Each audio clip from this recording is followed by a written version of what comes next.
그래서 배달 플랫폼은 소비자와 음식점 모두 복수 앱을 사용할 수 있기 때문에 네트워크 효과, 충성도, 락인 효과가 약하다라고 셀 리포트는 주장하고 있습니다. 근데 대시는 미국 시장에서 67%의 압도적인 점유율을 차지하는 플랫폼으로서 많은 소비자와 음식점 배달원을 연결해서 규모의 경제와 데이터 축적을 달성해 왔습니다. 그리고 이런 데이터와 규모의 경제를 통해서 배차 알고리즘이나 수요 예측 등 운영상 효율성을 추구해온 것은 타사가 단기간에 모방하기 어렵습니다. 또한 미국에서 도어대시가 음식 배달의 대명사가 된 만큼 브랜드의 인지도 측면에서 이제 혜자를 보유하고 있고, 음식점들은 대시 없이는 온라인 주문 시장을 놓친다라는 인식이 퍼져 있기 때문에 플랫폼에 대한 필수성이 생겨나게 되고, 특히 소규모 음식점은 협상력이 없기 때문에 대시의 20에서 30% 정도 되는 수수료를 수용할 수밖에 없는 그런 상황입니다. 그리고 협상력 측면에서 보면은 대형 체인점 같은 경우에는 자체 앱을 통해서 수수료를 회피할 수 있고, 영세 음식점은 수수료에 민감해서 플랫폼에서 이탈할 가능성이 높고, 그 다음에 일부 도시에서는 수수료 상한 규제가 있어서 수익에 제약을 가하고 있다라고 지적을 하고 있습니다. 그리고 배달원에 대해서도 법적 규제나 노동조합 같은 걸 통해서 비용 상승 압력을 받을 수 있고, 뉴욕에서는 최저임금 규정으로 배달원 비용이 증가해서 플랫폼 협상력이 제한되고 있다라고 주장을 하고 있습니다.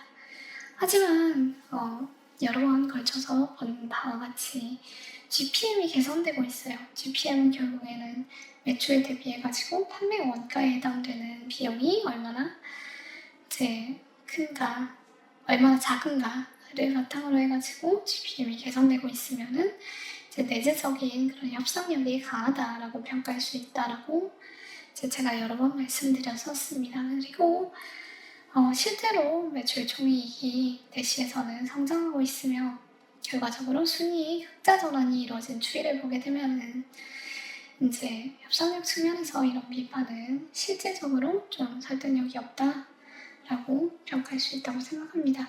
이런 측면의 이면에 왜 이런 일이 일어났는지를 좀 살펴보게 되면은 이제 실제로 이 협상력 측면에서의 비판이 설득력 있는지를 살펴볼 수 있게 된다고 생각하는데, 왜 이런 협상력 증대가 일어났는지 이유를 살펴보게 되면은 우선 대시는 매출 증대 필수 채널이 되었기 때문에 대형 체인점이라도 대시를 사용하지 않으면은 경쟁사와의 경쟁에서 뒤처질 수밖에 없다고 생각합니다. 그리고 얘네들이 플랫폼에 입점해가지고 얻는 추가 매출이 크기 때문에 상호 의존 관계를 형성해서 이탈했다는 전환 비용이 큰 상황이라고 볼 수 있습니다. 그리고 중소임식점들 같은 경우에는 거의 표준 수수료 20에서 30%를 실제로 수용하고 있는 그런 상황이에요. 그리고 대신은 수수료 상한 규제를 우회하기 위해서 프리미엄 서비스를 출시했습니다. 그래서 프리미엄 수수료를 내는 음식점은 더 나은 서비스를 제공받는 방식으로 수수료를 더 받을 수 있게 한 거고, 기본 수수료는 이런 수수료 상한 규제에 맞게 부과하고, 더 높은 수수료는 더 나은 서비스에 대응되는 거기 때문에 규제를 우회할 수 있는 이런 방향으로 이제 수수료 정책을 운영하고 있는 것 같아요. 그리고 배달원에 대해서는 유연한 방식의 근무를 허용하고 참여 요건을 완화해가지고 잠재 배달원 희망자를 확장하고 있어서 이런 협상력 확대를 위한 꾸준한 노력을 해왔기 때문에 일부 지역에 국한한 최저임금 규제는 영향이 크지 않다고 생각했습니다. 그리고 자본 배치 측면에서 보면은 셀리포트는 성장에 집착해서 무리한 인수합병을 추구했고, 이 과정에서 비용이 과다하게 지출되었다라고 주장을 하고 있습니다. 그렇지만 플랫폼 사업은 규모의 경제를 현실화하는 게 무엇보다 중요하다고 할 수 있습니다. 그리고 미국 시장을 장악하면서 얻은 데이터와 노하우는 다른 시장에서도 적용이 가능해요. 그래서 볼트 인수를 통해서 한 번에 21개국으로 진출할 수 있었던 것, 그 다음에 신규 사업에 투자를 한 것, 이런 것들은 충분히 합리적이라고 생각합니다. 그리고 모닝스타 리서치에서도 이러한 자본 배치는 미국 시장에서 선두 지위를 가져다 주면서 주주 가치를 제고했다라고 평가를 하고 있습니다. 그리고 모닝스타 리서치에서는 매출 성장률을 고려했을 때 R&D에 대한 투자도 10% 수준에서 머무는 게 적정하다라고 평가를 하고 있습니다. 다만 기업 공개를 통해서 판매한 주식은 투표권이 없는 주식이어가지고 이런 점은 주주총회에서 임원들이 투표권의 지금 69%를 보유하고 있어서 소액주주들의 권리가 제한된다라고 지적을 하고 있습니다. 하지만 저는 이렇게 경영진이 기업을 소유해가지고 책임 경영을 할 수 있는 그런 구조를 선호합니다.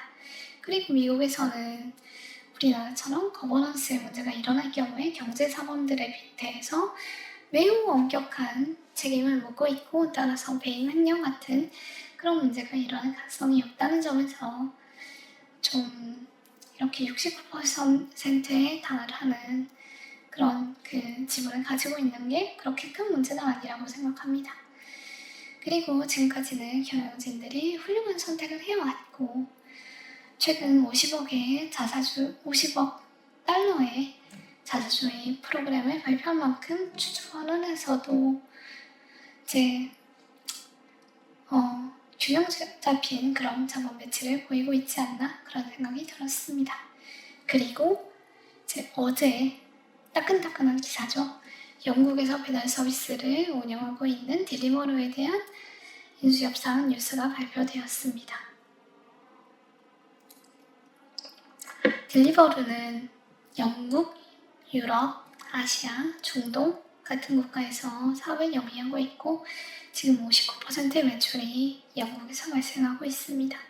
영국에서는 저스트잇에 이어가지고 2위 사업자로 25에서 30% 내외의 점유율을 차지하고 있고, 프랑스에서는 이제 36%의 점유율을 통해서 우버이츠와 함께 양강국도를 이룬 바 있습니다. 다만 중동 아시아 지역에서는 좀 낮은 편인데 전반적으로 이제 핵심 사업은 영국 시장하고 유럽 시장 정도로 볼 수 있을 것 같습니다. 또 실적은 20년 이후에 매출이 크게 성장했고, 그 다음에 매출 총이익률 증가에 따라서 2024년에는 창사 이래 최초로 흑자 전환에 성공했습니다. 여기 보시면은 이제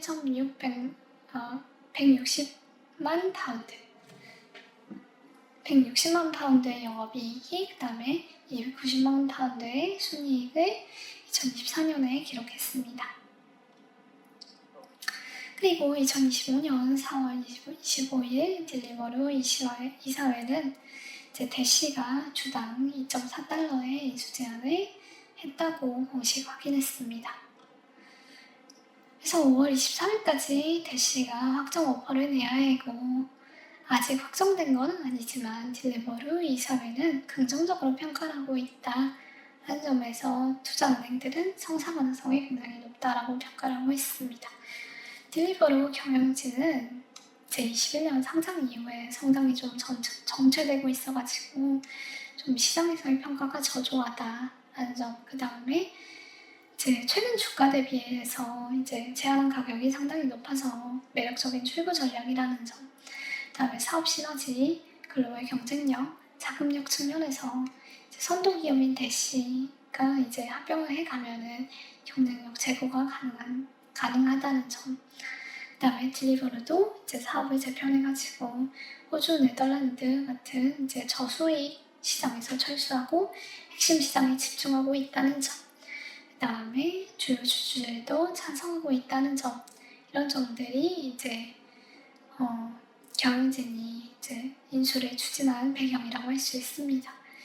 그리고 대시는 볼트를 보유하고 있어가지고 딜리버루를 추가 인수하는 경우에는 볼트는 주로 이제 북유럽, 동유럽, 남유럽에 기반을 가지고 있고, 딜리버루는 영국, 프랑스, 이탈리아, 벨기에 같은 서유럽 시장에서 입지를 보유하고 있어서 지역적인 중복이 거의 없기 때문에 인수를 완료하게 되면은 유럽 대부분 핵심 시장에 진출하게 되고, 유럽 전역에서 전체 주문의 30% 이상을 처리하는 거대한 플랫폼으로 부상하면서 그리고 미국 시장에서 점유율을 높여온 그런 노하우를 활용해가지고 공세적 마케팅 확장 투자가 가능해지면은 유럽 시장의 구조 조정이 가속화되면서 결과적으로 3강 구도가 굳어질 것이다 라고 보고 있습니다. 그래서 이런 노하우하고 데이터를 활용해서 글로벌 시장 지배력을 높일 수 있는 계기가 될 것으로 평가를 하고 있습니다. 그리고 마지막으로 셀리포트는 대시의 PSR이 5.89이고 이는 과거의 평균에 비해서 좀 높은 수준이다 라는 걸 지적하고 있습니다. 최근 경기 침체로 성장률이 둔화될 수 있다는 점, 이걸 가장 큰 리스크로 보고 있는데, 저는 이런 프리미엄이 견고한 성장세와 음식 배달 시장에서의 압도적 경쟁력을 반영한 것이고, 앞서 성장성에서 언급했던 요인들로 인해서 경기 침체가 일어나더라도 성장은 지속될 수밖에 없다라고 생각하고 있습니다. 그래서 배달 기업으로서 경쟁하고 있는 몇 개 기업들의 영업 현황을 보면은 대시의 프리미엄에는 이유가 있다라는 걸 금방 알 수 있습니다. 저스트 테이크어웨이 같은 경우에는 24년 매출이 역성장했고 흑자 달성은 아직도 요원한 상황이라고 할 수 있습니다. 그리고 위에서 본 바와 같이 딜리버로 또한 자금력과 점유율 한계에 봉착해가지고 성장률 자체는 상당히 낮아진 그런 상황입니다. 그리고 우버이츠도 대시에 비해 성장률이 낮아가지고 점유율을 계속해서 뺏기고 있는 그런 상황이에요.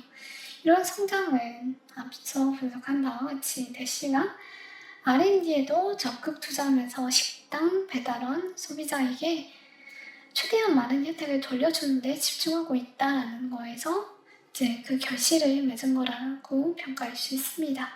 그리고 이러한 성장의 노하우는 볼트 플러스 딜리버를 통해서 유럽 시장에서 지역적으로 완전한 커버리지를 획득한 상황에서 유럽에 적용되면서 더 큰 성장 시나리오로 주주에게 큰 수익을 안겨줄 수밖에 없다라고 생각합니다.